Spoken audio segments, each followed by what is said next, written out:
convidar você a abrir a palavra do Senhor em Salmos, livro de Salmos, no capítulo 128. Nessa manhã a proposta é nós falarmos a respeito de felicidade. Você quer ser feliz? Quem é que não quer, não é? Então vamos tratar um pouco a respeito do caminho proposto pela sabedoria bíblica para alcançar a felicidade. Amém? Vamos então ler o Salmo 128, diz assim a palavra do Senhor: como é feliz ou bem-aventurado aquele que teme ao Senhor e que anda nos seus caminhos. Ele desfrutará o fruto do seu trabalho, será feliz e próspero. Sua esposa será como videira frutífera que floresce em seu lar. Seus filhos serão como brotos de oliveira ao redor de sua mesa. Esta é a bênção do Senhor para aquele que o teme. Que o Senhor o abençoe desde Sião, que você veja a prosperidade de Jerusalém enquanto viver, que você viva para ver seus netos, que Israel tenha paz. Amém?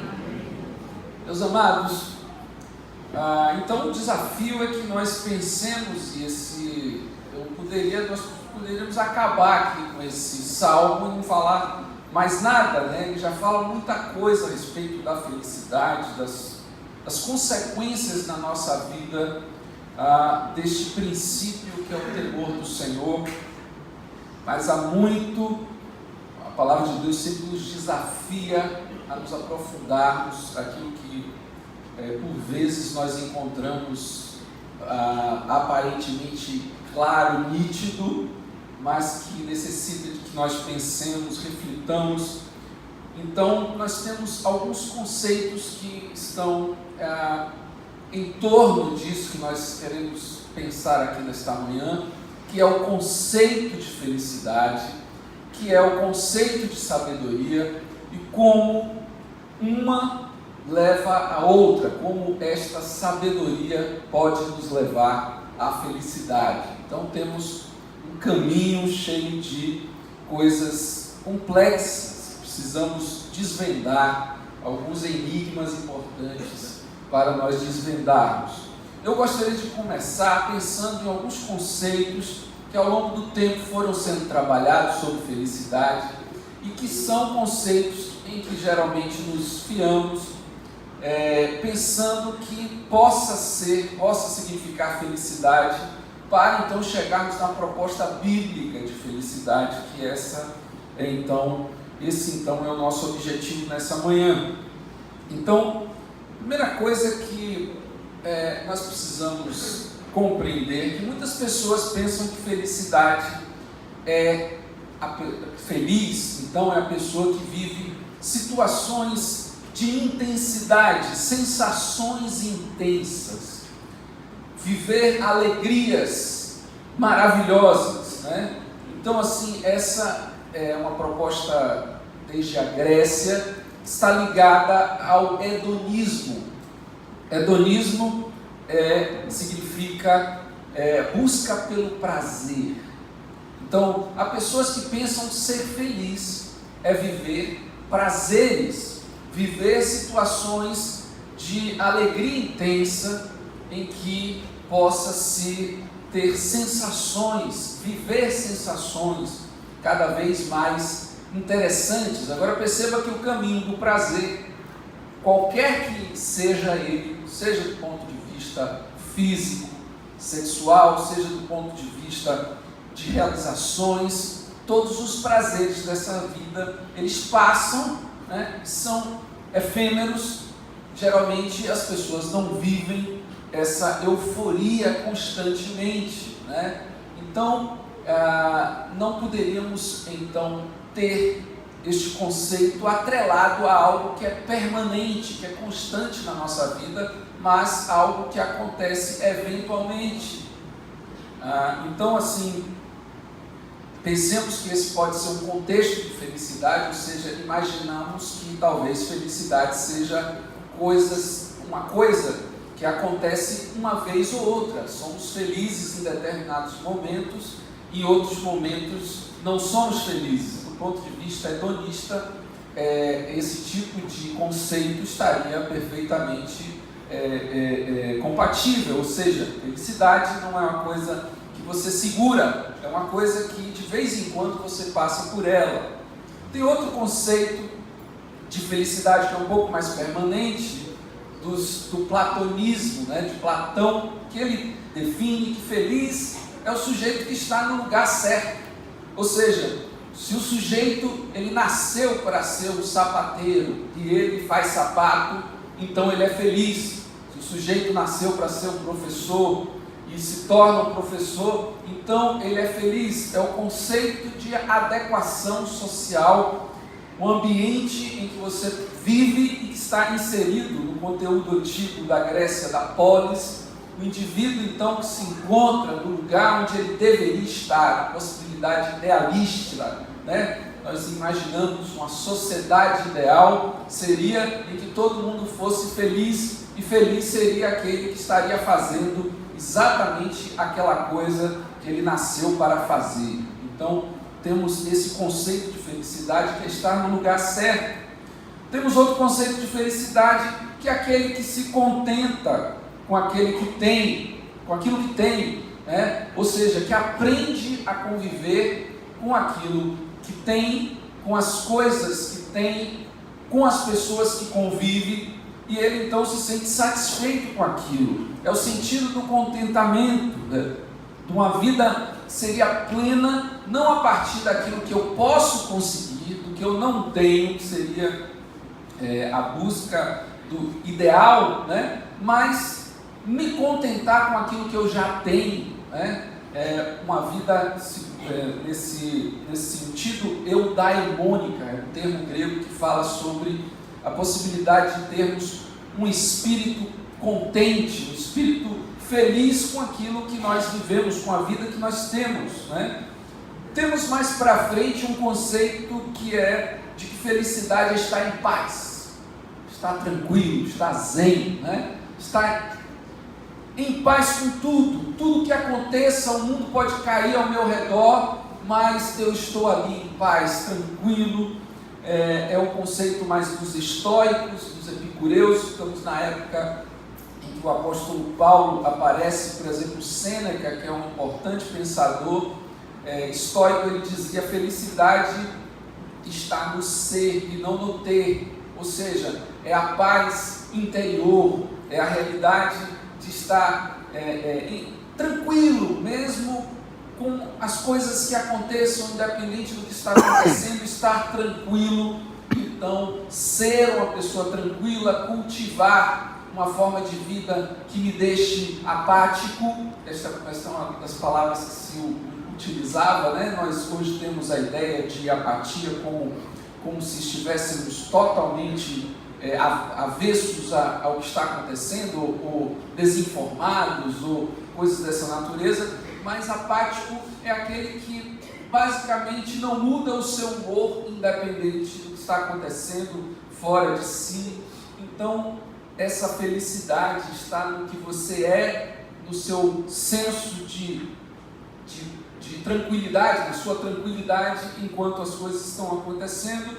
E por fim nós temos o sentido mais maquiavélico, que é aquele sentido de que feliz é alguém que tem tudo que quer, aquilo que eu desejo, aquilo que eu quero. Se eu consigo, se eu chego lá naquilo que eu gostaria, então eu sou feliz. Então não importa muito se as outras pessoas também têm o que elas querem, se eu promovo também a felicidade no meu significado de outras pessoas. O que importa é que eu consiga aquilo que eu quero, e conseguindo aquilo que eu quero, então eu sou feliz. Geralmente isso cobre muitas das perspectivas a respeito de felicidade, mas nós temos um significado bíblico muito especial e nós vamos trabalhar isso nessa manhã. É óbvio que todos nós queremos ser felizes, e o que quer que felicidade seja, que nós vamos estar trabalhando aqui, Cristo Cristo, o próprio Cristo, nos quer felizes. Há crentes que ficam pensando, olha só, mas será que Deus está preocupado com a nossa felicidade? É claro que Ele está preocupado com a nossa felicidade, tanto que nós temos tantos textos na Bíblia que nos mostram um caminho para sermos felizes.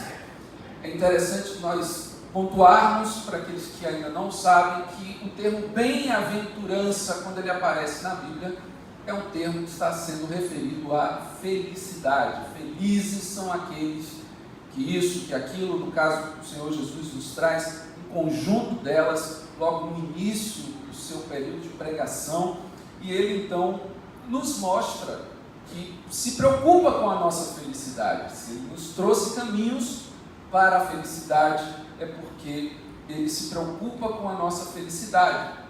Então quero caminhar mais um pouquinho, falando ainda de coisas que não significam, mas não significam segundo a Bíblia, não significam felicidade. Muitas vezes nós pegamos alguns textos bíblicos e acreditamos que eles estão falando sobre felicidade, não necessariamente. Então, algumas coisas que aparecem na Bíblia como alegria, gozo, paz, muitas vezes nós confundimos com o conceito de felicidade, são fruto do Espírito, não é verdade? Nós temos na palavra de Deus que o fruto do Espírito aí começa lá dizendo alegria, gozo, paz. Alegria é riso, é euforia, é energia. O pastor Beto falou inicialmente aqui, a alegria do Senhor é a nossa força.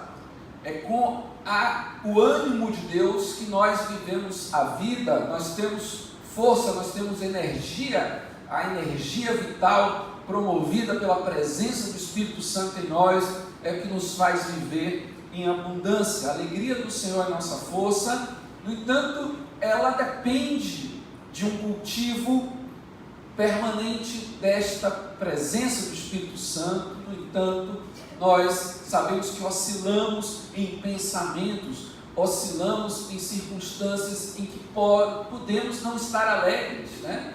Podemos viver a tristeza, aprendemos inclusive com a tristeza. É interessante que Salomão diz, inclusive, que há mais sabedoria em um momento de luto do que em um momento de alegria. Já viram esse texto lá no Eclesiastes?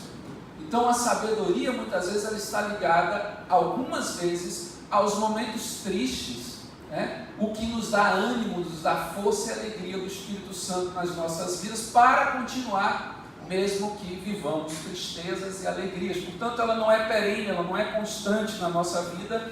E felicidade, você já está tendo uma dica aí implícita, é algo um pouco mais permanente, um pouco mais constante na nossa vida. Então, não confunda alegria com felicidade na perspectiva bíblica. Gozo, prazer, plenitude. A palavra do Senhor nos diz que antes do seu prazer, é bem-aventurado, é feliz alguém que tem o seu prazer na lei do Senhor, né? Então, parte do que você sente de gozo pode ser um caminho para a felicidade, mas ele também é algo que oscila. Este prazer é algo que oscila com o tempo, né?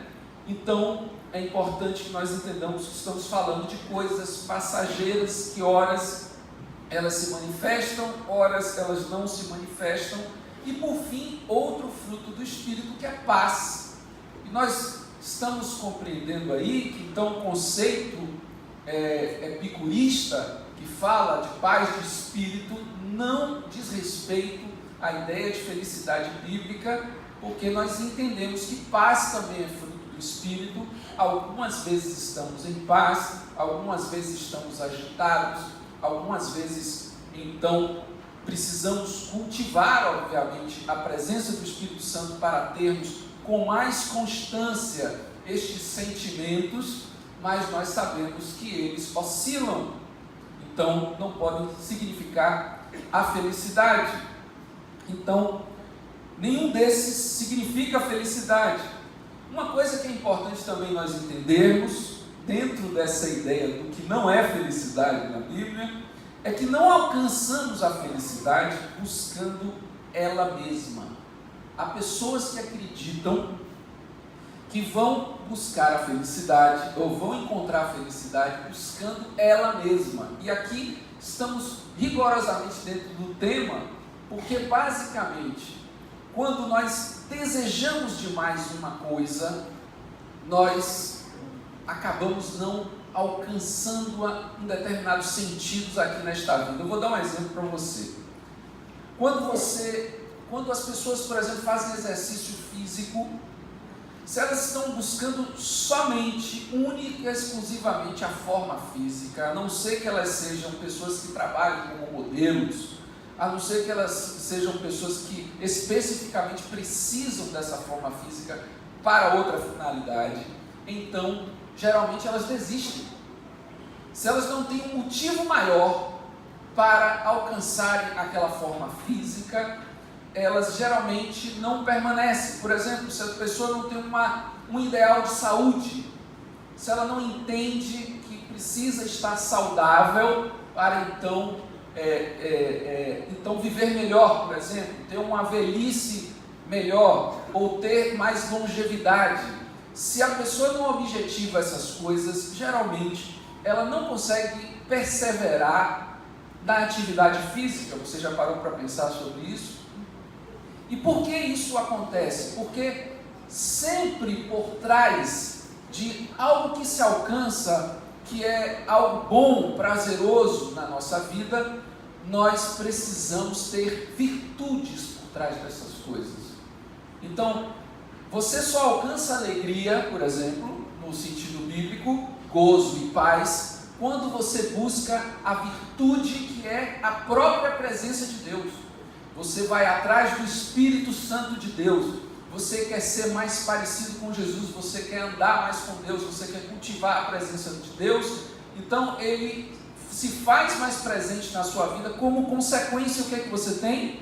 Alegria, gozo, paz, longanimidade, bondade, todas essas coisas, fruto, resultado do Espírito Santo na sua vida, resultados positivos de uma virtude por trás que é buscada, assim como aquele que acaba alcançando uma boa forma física, alcança porque por trás existe um desejo de uma saúde melhor, existe uma virtude de viver melhor e de ter uma vida melhor. Na Bíblia, isso sempre acontece.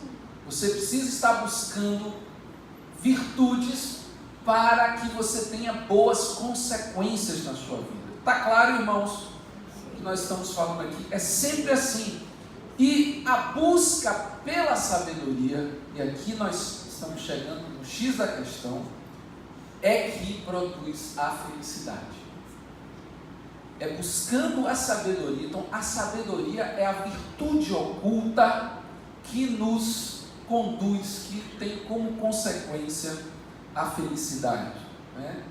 Então, percebamos que até então estamos falando de alguns sentimentos, e a felicidade, ela não é um conceito que ela fala tanto de sentimento.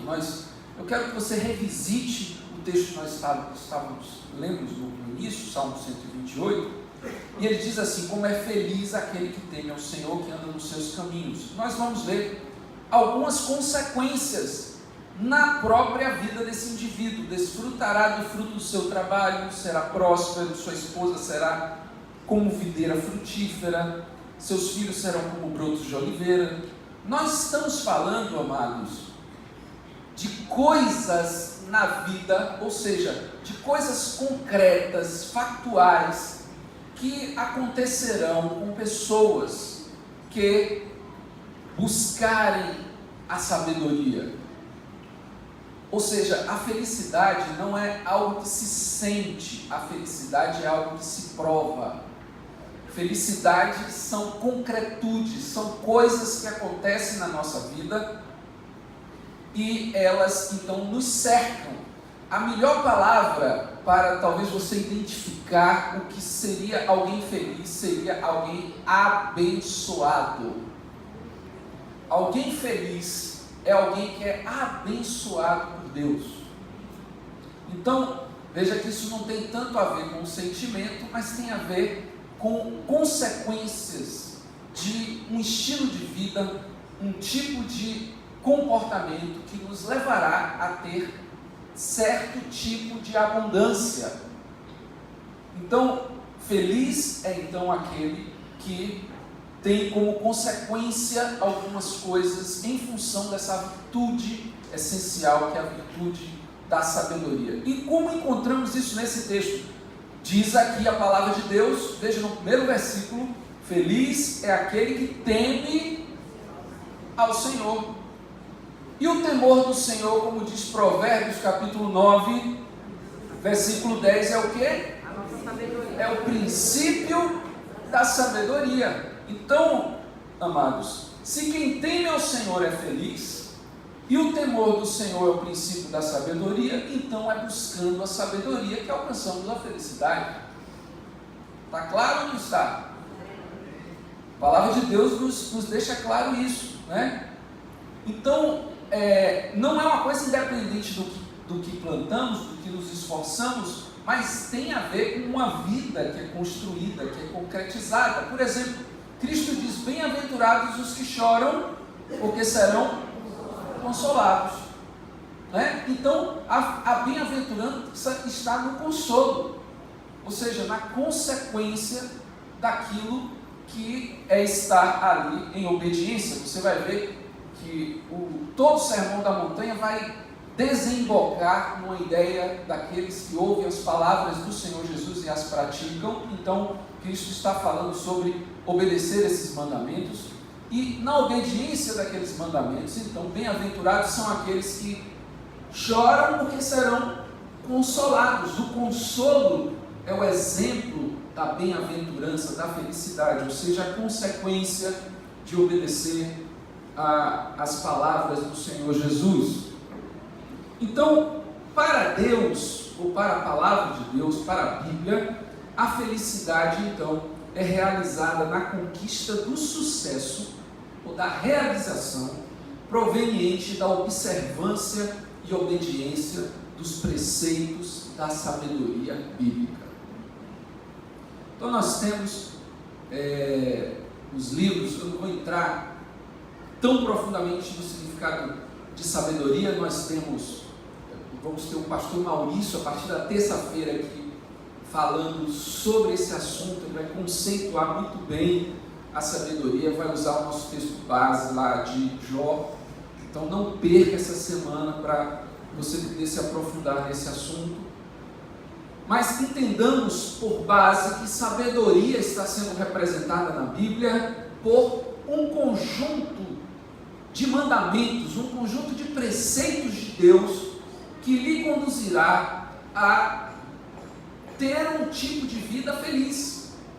Então, seguindo os preceitos da palavra de Deus que representam a sabedoria de Deus, você será uma pessoa feliz. Você será uma pessoa abençoada, será uma pessoa realizada.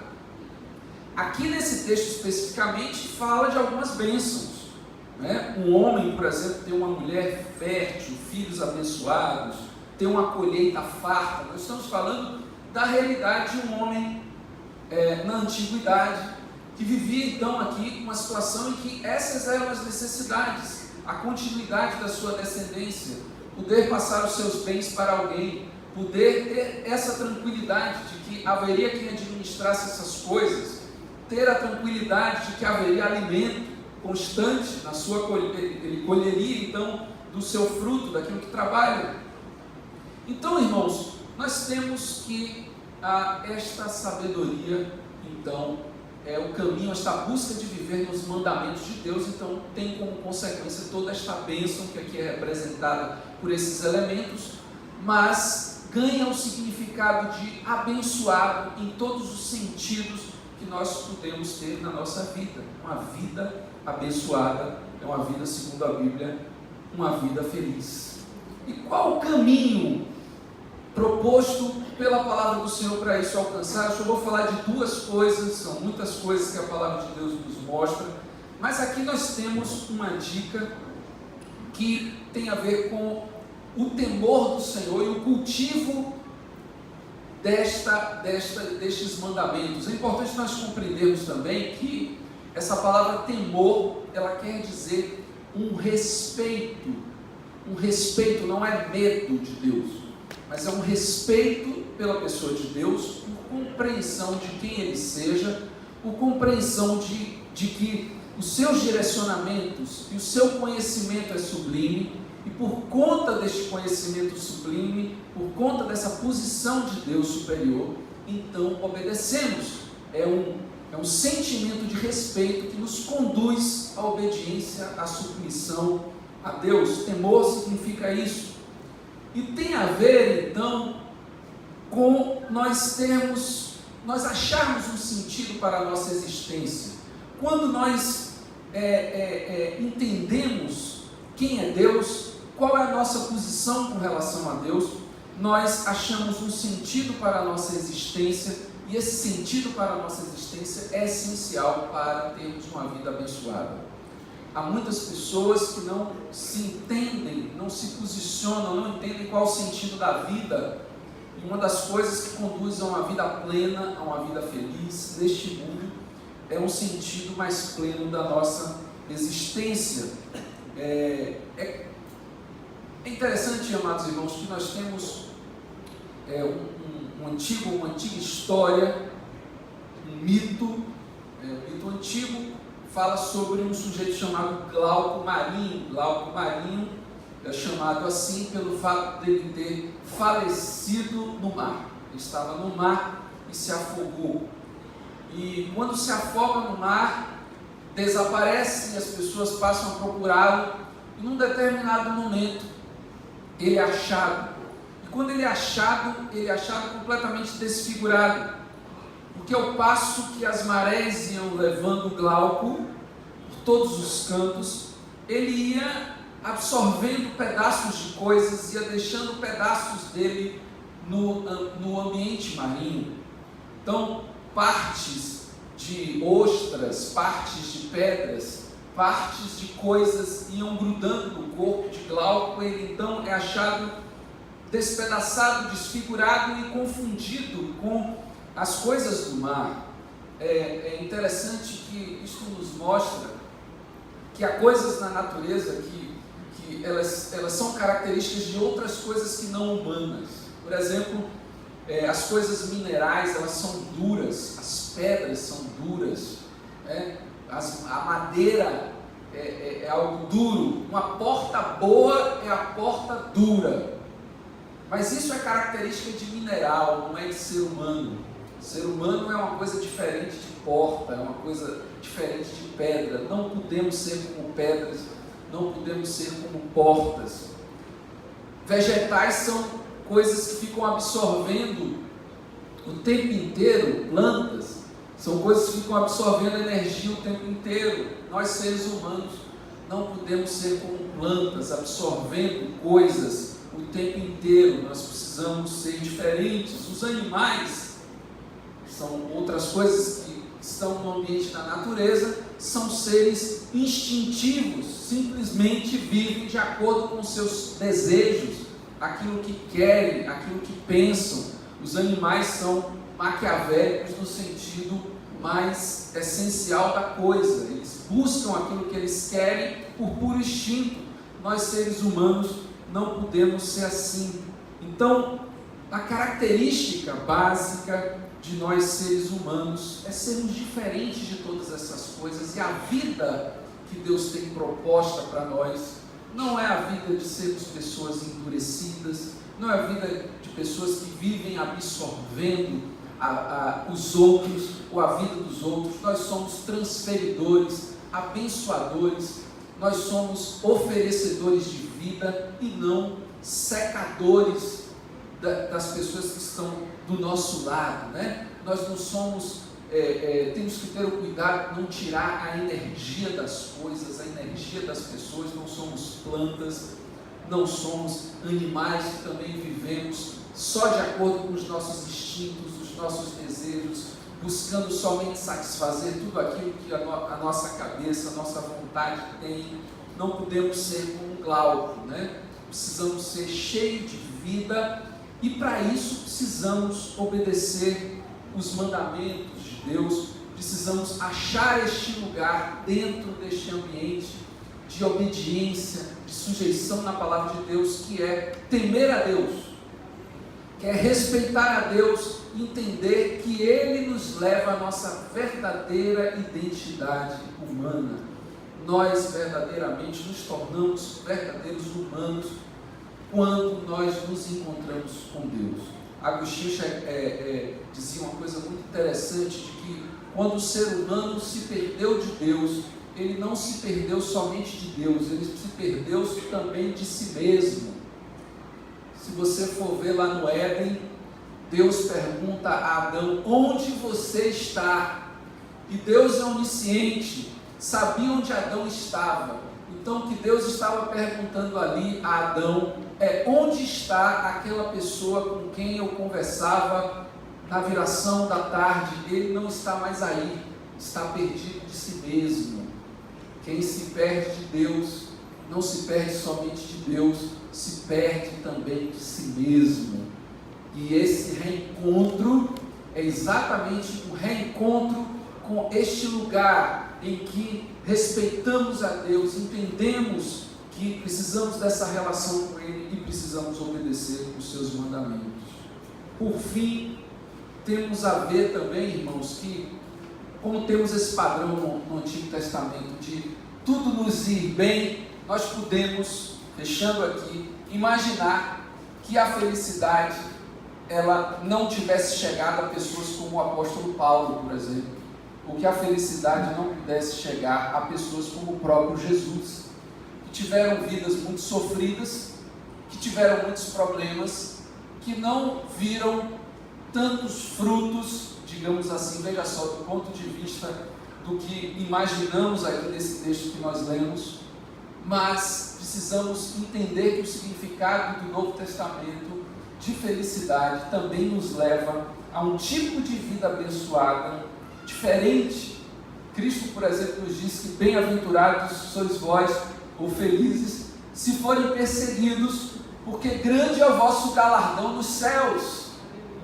Então, essa esperança é algo que nos move a uma vida plena, o fato de nós sabermos que a vida não termina aqui, o fato de sabermos que muitas vezes, tendo infortúnios, tendo dificuldades na nossa vida, vivendo problemas familiares, vivendo circunstâncias que às vezes parecem não se resolver, há um prêmio destinado àqueles que persistem em seguir estes mandamentos de Deus, e esse prêmio está nos céus. Se você perseverar, se você continuar buscando a Deus, você terá esta glória proposta para você.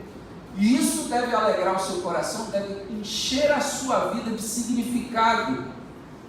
É interessante você refletir se você prefere ter uma vida longa e tranquila, ou uma vida às vezes curta e heróica.